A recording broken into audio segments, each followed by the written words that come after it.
Central Europe, Northern Lower Saxony. Preparations for the swarming period in a skep apiary.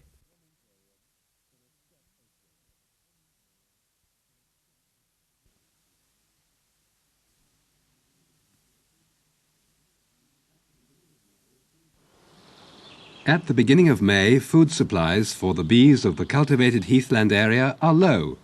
The beekeepers living here do their best to tide their stocks over this period by migrating to regions of higher nectar flow and pollen yield. The skep colonies belonging to Georg Klindworth, master beekeeper from Zittensen, were taken to the Alter Land near Hamburg on their spring migration.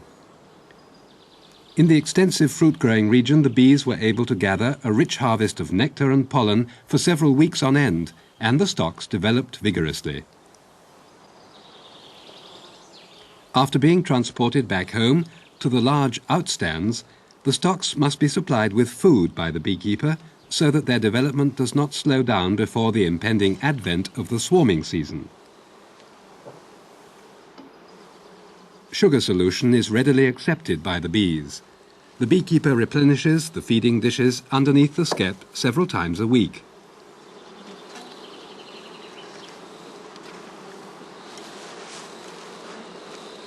In several of the skeps, the combs have already been built down as far as the dish.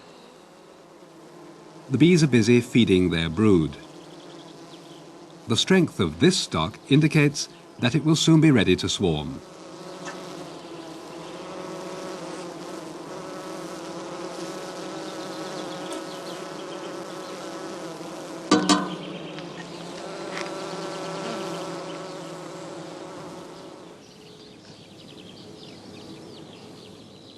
During the winter months, the beekeeper had already started extensive preparations for the time when his approximately 700 stocks will swarm.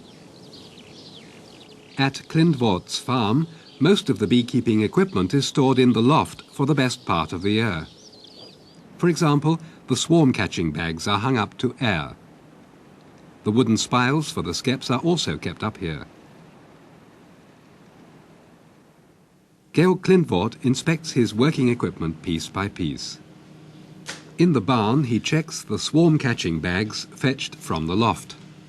These 1.5 meter long tubes of gauze or curtain netting, with their tip and corners reinforced in linen, have been sewn by the staff at the farmstead.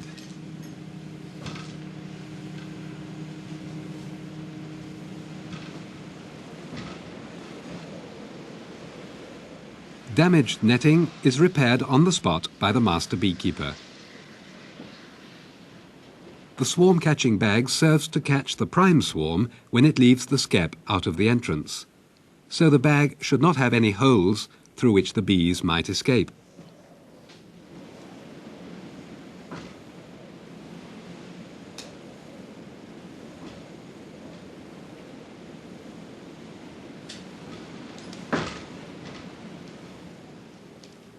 In each case, the beekeeper makes sure that all 4 pins which attach the bag in front of the skep are firmly sewn on to the corners.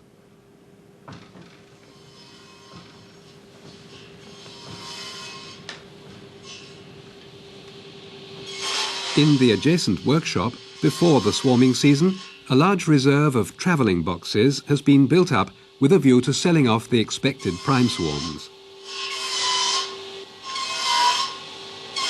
The joinery work is undertaken by the beekeepers August van Bagen and Ingo Lau, both on the staff of Klindworth's bee farm.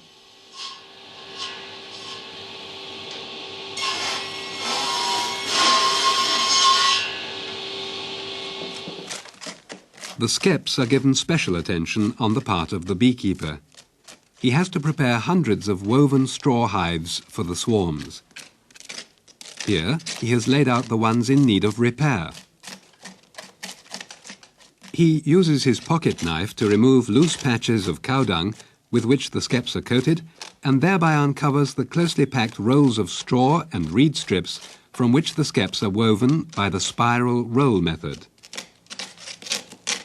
Regular care and attention is essential to ensure the durability and stability of these so-called Lüneburg-type skeps.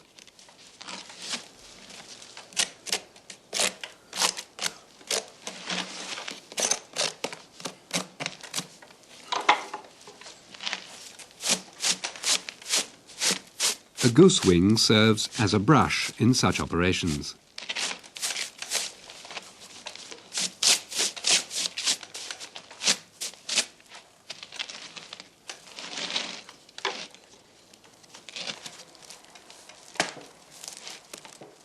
Worn patches occur most frequently round the rim of the skep.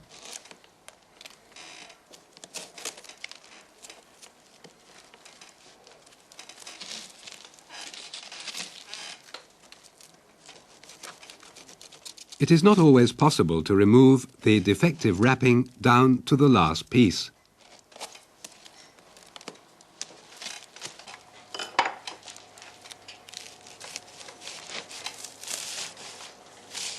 The replacement strips of reed have been soaked to make them pliable.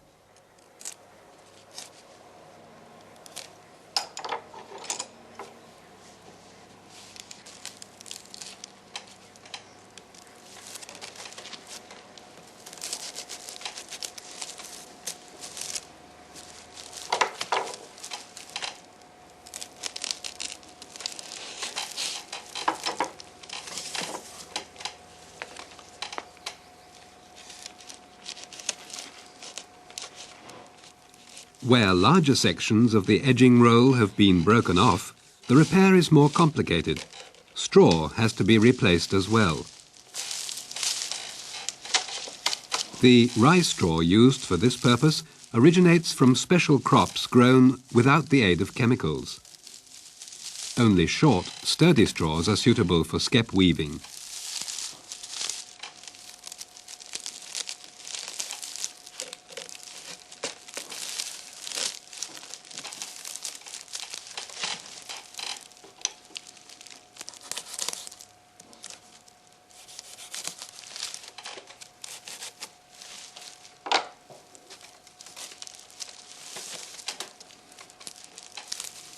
The knife and the awl are the chief tools used during such repair work.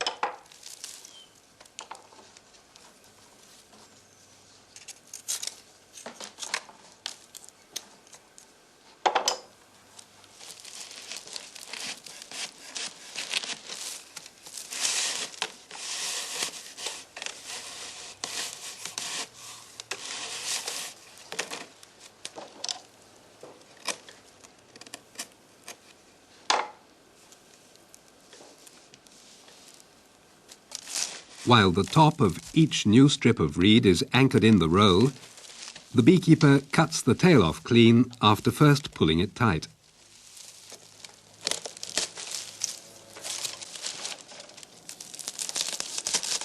It is important for the lower rim of the skep to be absolutely even. Later, it will form a tight seal where the skep rests on the stand.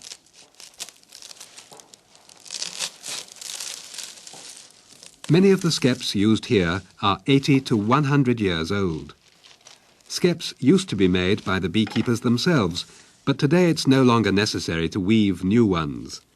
For a good number of years, Georg Klindvort has been able to buy up large reserves of skeps from abandoned bee farms.